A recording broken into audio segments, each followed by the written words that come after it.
मी फक्त 2 शब्द म्हातार याच्यावरच सांगणार आहे आता, कारण वेळ नाही आहे. नाही तर मी मगाशीच बोलणार होती, पण एकानं कोणी ना कोणी येऊन बोलत होतं, त्यामुळे मी थांबली होती. म्हातार ॲपवर आपला ग्रामीण आशा वर्करलाच म्हातार ॲप करायचा आहे.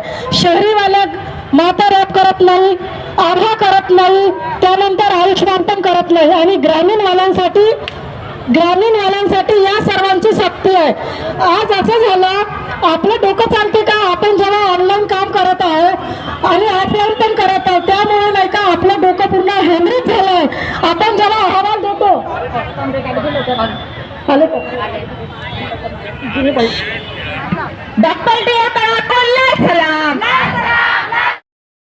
मी रंजना पोनीकर, नागपूर शहर सचिव CITU. आम्ही जानेवारी महिन्यापासून आमचे केंद्राचं मतदान थांबलेलं आहे आणि राज्याचं मतदान 2 महिन्यापासून थांबलेलं आहे. कामाचा बोजा वाढलेला आहे. ऑनलाईन कामं, डाटा एंट्रीचं काम आशाकडून करून घेत आहे.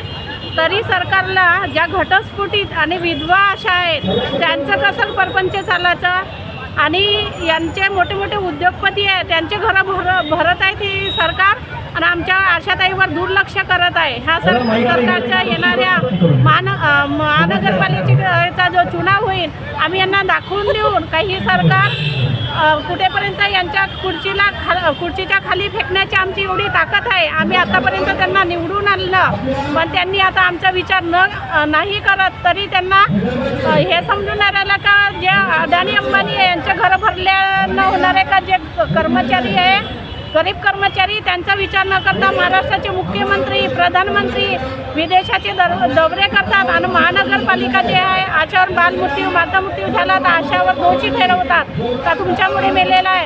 आता एवढे कॅम्प घेतलेले आहे, त्या कॅम्पमध्ये आशाने जीवापाड करून लाभार्थ्याचे पूर्ण सहकार्य करून त्यांचा कॅम्प सक्सेस करून दाखवला. आणि यांचे काम अडलेले आहेत. आशावर जोर जबरदस्ती करून धमक्या देऊन यांनी लेटर पाठवत आहे.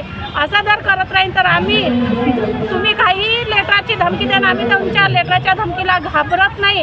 आणि पुढे आमचं आंदोलन बेमुदत यांनी जर आमच्या मागण्या पूर्ण केल्या नाही आम्ही बेमुदत संप चालूच राहील आमचा. काय नाव मॅडम आपलं? माझे नाव प्रणाली घरडे आहे. मी कडामना PSC मधून आहे. आणि आमचं 6 महिने म्हणजे मन झालेलं आहे की पेमेंट नाही झालेलं आहे.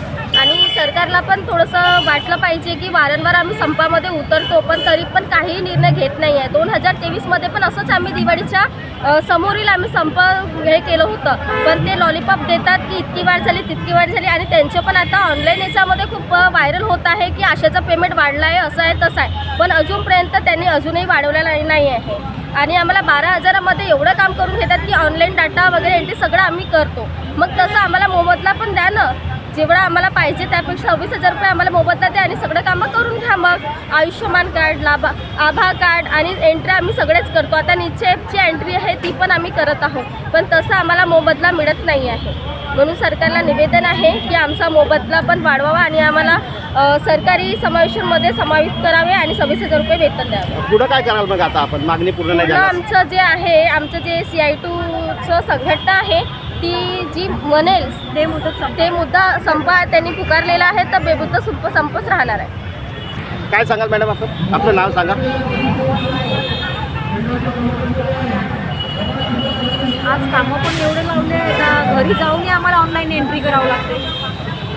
सर्वे करत नाही तर मेसेज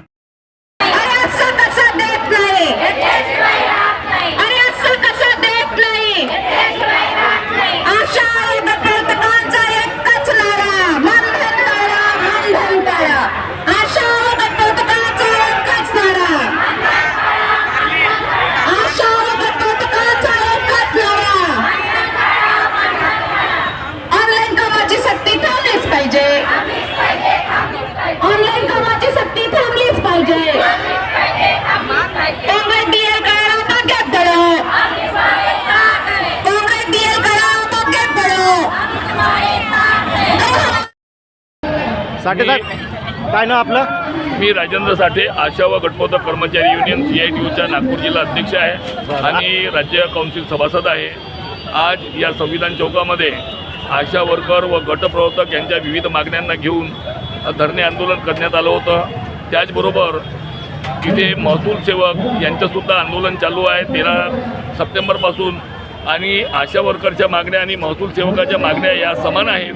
त्यांना समान 24 तास कामामध्ये राबून राहावं लागतं, कामाशी जुळून राहावं लागतं.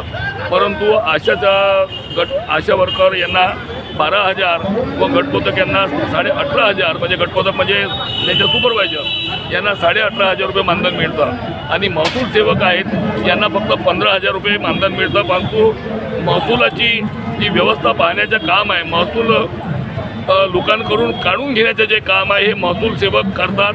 पटवारी महत्त्वाचे काम करत नाही, परंतु महत्त्वाची जिम्मेदारी हे महसूल सेवक करतात.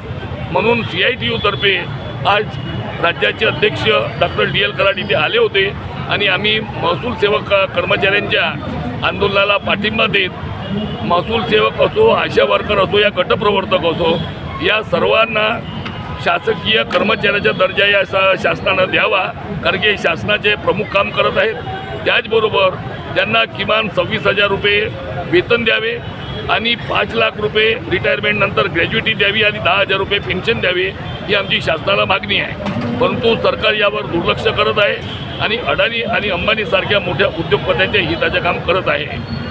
आता महत्त्वाचा विषय जो आशा वर्करचा गटपोतकाचा जो आहे, केंद्र शासनाचे जानेवारीपासूनचे मानधन वारंवार पत्रव्यवहार करूनसुद्धा आशा वर्करना गटप्रवर्तकाला मिळालेलं नाही आहे. त्यांनी जीवन कसं जगावं हा महत्त्वाचा प्रश्न त्यांच्यासमोर उभा ठाकलेला आहे. आता मागणी पूर्ण नाही झाल्यास काय करायला साहेब आपण? बघा, आता आज नागपूरमध्ये संविधान चौकामध्ये आम्ही धरणे आंदोलन केलेलं आहे.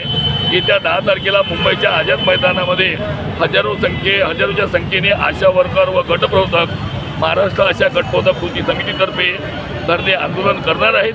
आणि त्यावेळेसुद्धा त्यांनी योग्य निर्णय नाही घेतला तर राज्याची कृती समिती पुढील भूमिका काय करायची ते ठरवणार.